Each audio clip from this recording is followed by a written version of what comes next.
victory has pushed us to the front of the pack, to the brink of destruction and across the finish line for decades. Regardless of the driver, the vehicle, or the terrain, these are the wheels that will help you win by a landslide. The process of relentlessly redefining performance cannot be learned or taught. It's in our DNA. Your winter savings start now at 4 Wheel Parts with deals on tires, wheels, and accessories for your rig. Get clearance items and select products for up to 50% off while supplies last, plus up to 20% off Overland products and up to $200 off BFG tires. The deals won't last long, so hurry in to your local 4 Wheel Parts or shop online at 4WP.com. At Baja Designs, we have lights for all on- and off-road enthusiasts. For 30 years, we have been lighting up the night.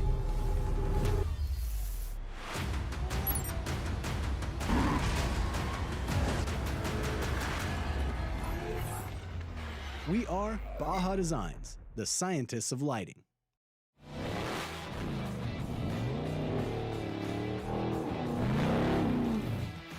Stacy Clark here, owner and general manager of Unlimited RV. As racers, we know how important time is. Not bad, kid. 5 seconds faster. As racers, we know how important reliability is. At Unlimited RV, we have lifetime warranty, so you know we've got you covered. At Unlimited RV, we offer nationwide free shipping, so you don't have to waste your time getting into the RV or motorhome for your next big adventure.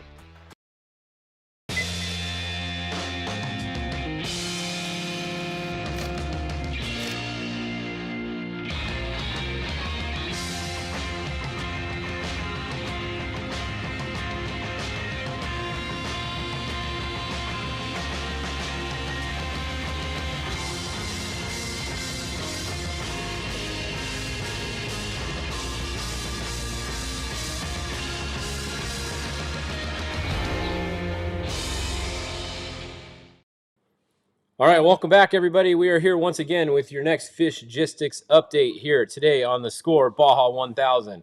It is 6 p.m. and it is time for our next hour update. So wake up, everybody. I hope you guys are having a good dinner, whatever you guys are doing. It's time to give you guys some more information on the race here today. We have a little bit of sad news for the number 16. Cameron Steele was on last hour with us. He did a good job. He was in second place. They had the truck going. Ryan Arciero got in it.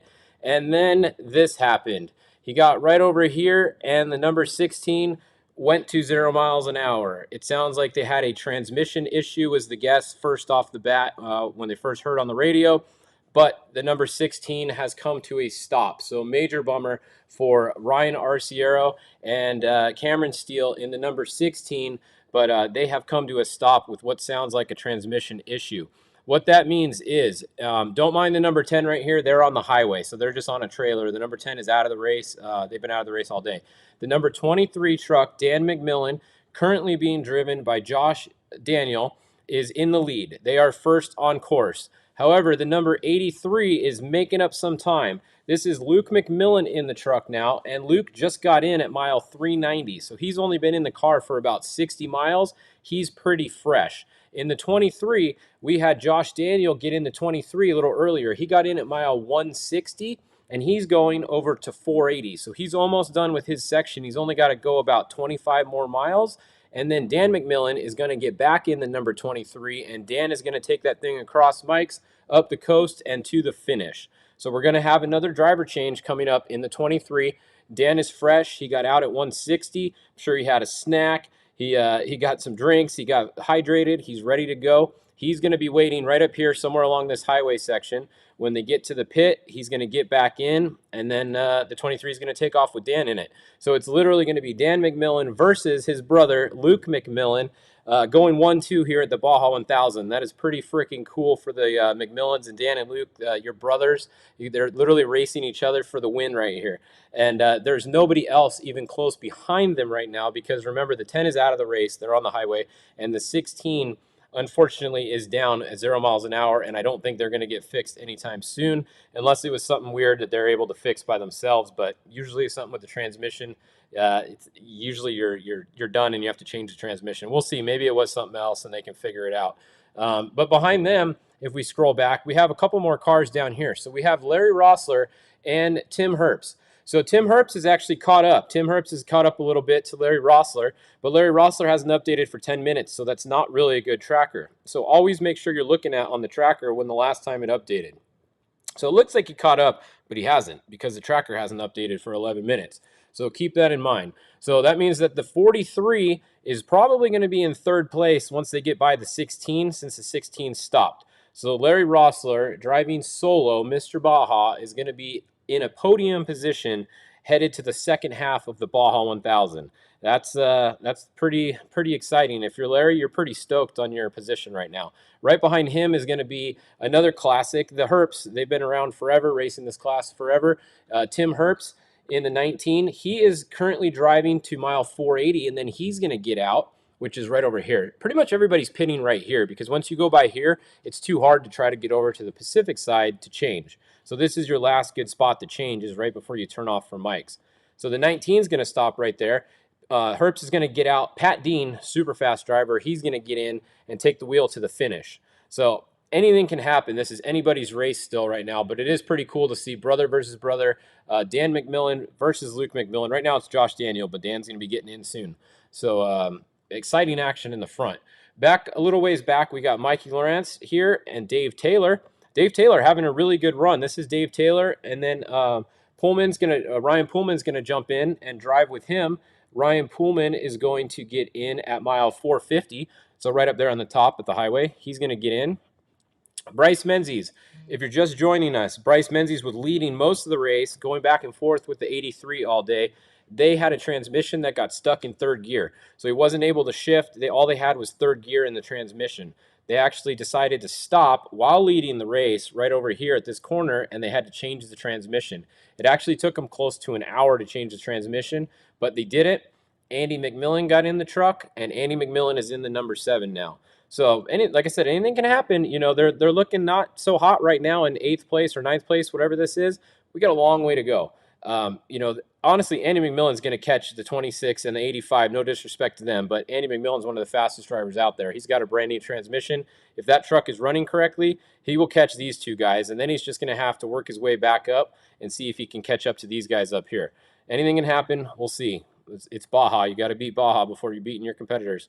Raul Gomez also having a good run. 87, Dallas Luttrell having a good run.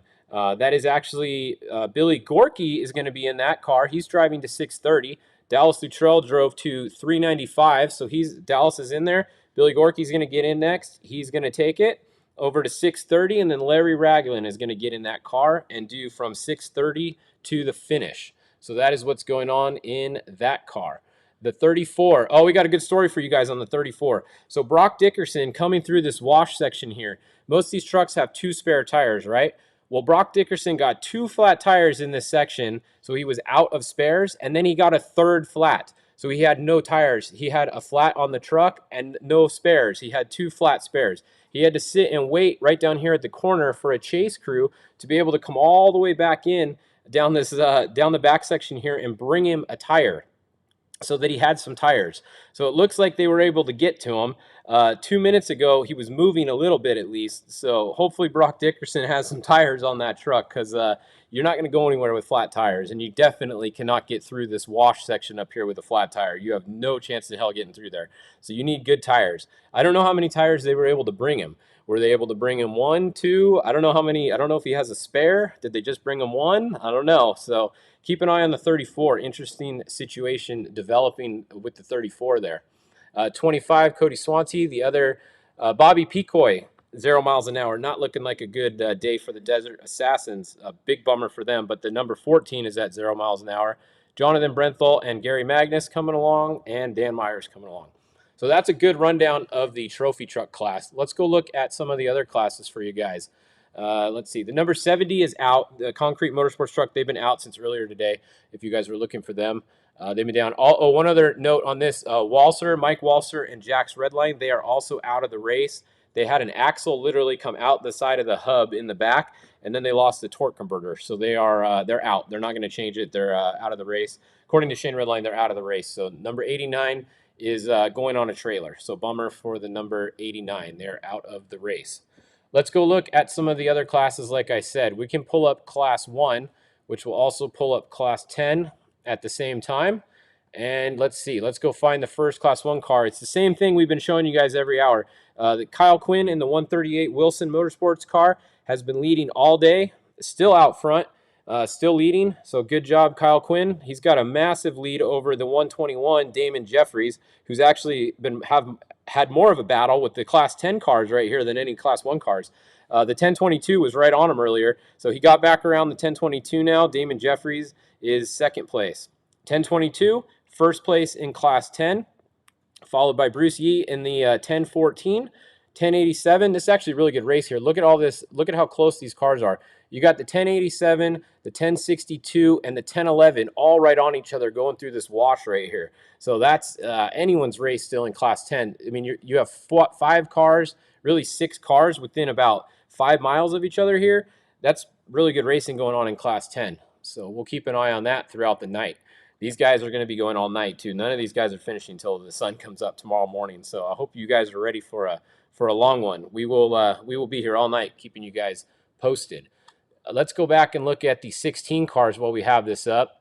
Here's another Class 1 car. So Cody Reed in the 168 here. And Cody actually drove to mile 277, or he's driving to mile 277. And then Devin Hausch is going to get in, and he's going to do the San Felipe section. So Cody's just about to his driver change at 277. Cody Reed will be getting out of the car, and Devin will be getting in and taking over. And Devin Hausch is going to go to mile 570. And then they'll hand it off at mile 570 to Adam Fancook. A lot of you guys know him, super fast buggy dork.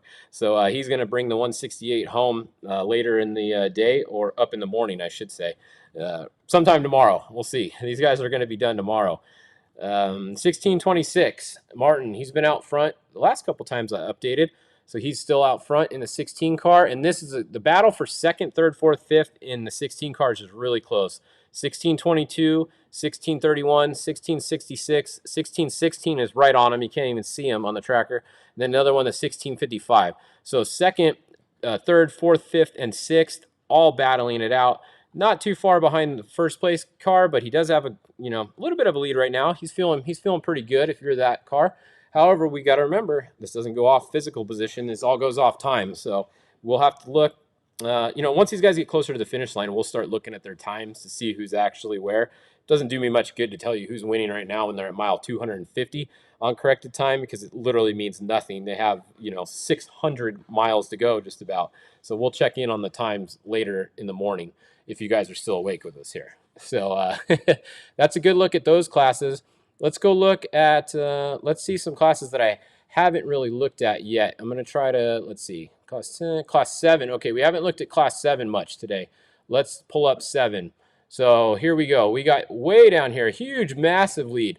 Okay, so this is not really surprising. Jeff Proctor in the Honda truck. This truck just hauls ass. Massive, massive lead. They are doing 32 miles an hour. They're at mile 316. So massive lead for Jeff Proctor. Richard Glassick, I believe he's doing this bottom section. He's in there, and then Chip Prescott is going to get in later. So there should be Richard in there now, I believe. Or actually, this might be Chip. I think that's what it was. Chip was doing this, and then Richard. So I think this is Chip Prescott in here now. He's driving the 709. But look at this lead. They're at mile 316, and the next 7 car is all the way up here at 218. They literally have a 100-mile lead 300 miles into the race. That is insane that they have that big of a lead. So, yeah, and they're stepping up the trophy truck next year, which is good. They're going to get a little different truck, and they're going to step up the trophy truck, and I guarantee you they will not be winning by an hour next year. That's crazy. So the 703 is next, then 720. This is the reliable diesel. I think this is the only diesel in the field today, as far as I know. The 720, they're from Arizona, Randy. They're running the reliable diesel 720. Yeah, that looks like, so they're in third. And then we have Michael Tuba, who is currently stopped in fourth place there. So that is a look at that. In the 7F class, we have Brandon Walsh in first, and then we have the 702, not too far behind, in second place. So that is a look at That is a look at what's going on there. Who else do we need to look at? The Spec class. Let's look at the trophy truck Spec. All right, so earlier we saw Christopher Polvardi was in the lead for most of the day, but then he started having problems. The texts were coming in that there was rumors he had issues, and here we go. He definitely has an issue because Christopher Polvardi is stopped at mile 357.9 at 0 miles an hour. So he led all day. He had a massive lead earlier, and now he doesn't. He is at 0 miles an hour. He has been passed by Pierce Herbst, who is now your Spec Truck leader, and he has a lead over Justin Davis, who is back here. However, Justin Davis started very far back in the field, I believe. So I was just going to scroll down on my entry list here and see. The 264 started, yeah, Justin Davis started, he started way back. He started about 8 or 9 spots behind the 264. So we're going to have to keep an eye on corrected time later in the race for Justin Davis. The Coastal truck, the Kiger entry, 238, is now in 3rd place because they just went by the broken Christopher Polvardi, who just got going again. So check that out. Maybe they were able to fix the truck a little bit. It says 28 miles an hour now, so he just got going again. So it sounds like Christopher's having some problems. Maybe they have to stop every once in a while, do something, and then he gets going again. But that's good news. He is starting to move there again at 28 miles an hour. So good job to them to get the truck going again. Sometimes a lot of people are going to have a pit right up here where you see. So if he can get to here, I guarantee you if they have a problem, they're going to stop in that pit right there and they're going to fix it because they're close enough to the front that you can take a little bit of time, get it right in your pit, and then get going again, and anything can happen. You're not even halfway through the race right here. So lots of time. You're not in a big hurry. I mean, look at the Menzies. They changed a transmission for an hour, and they're still like in the top 6 or 7 in the race. So pretty crazy. The Baja 1000 is all about attrition. So we'll see what happens. But that's a look at all those classes. Let's go look at one more before we leave. We will just look at the Class 11. This will be the final class that we look at for this update. We always got to hope they're moving, and it looks like they are. We have the 1105 running 30 miles an hour, still moving, followed by the 1100, Alex Gonzalez moving, the 1111 moving, and then the 1106 is stopped. So that is definitely not good. But we got some Class 11 cars moving, so that is awesome. All right, so the 1105 is moving. Let's hope they keep moving all night, and we'll see what happens. All right, guys. Well, we're gonna check out for this update. I got some updates coming in. Gonna write down some stuff, and then we'll be back at 7 o'clock with your next update. So go get dinner. I hope you guys are ready to tune in for a long night because we're gonna be here all night. We'll see you back at 7 o'clock with your next Fishgistics update.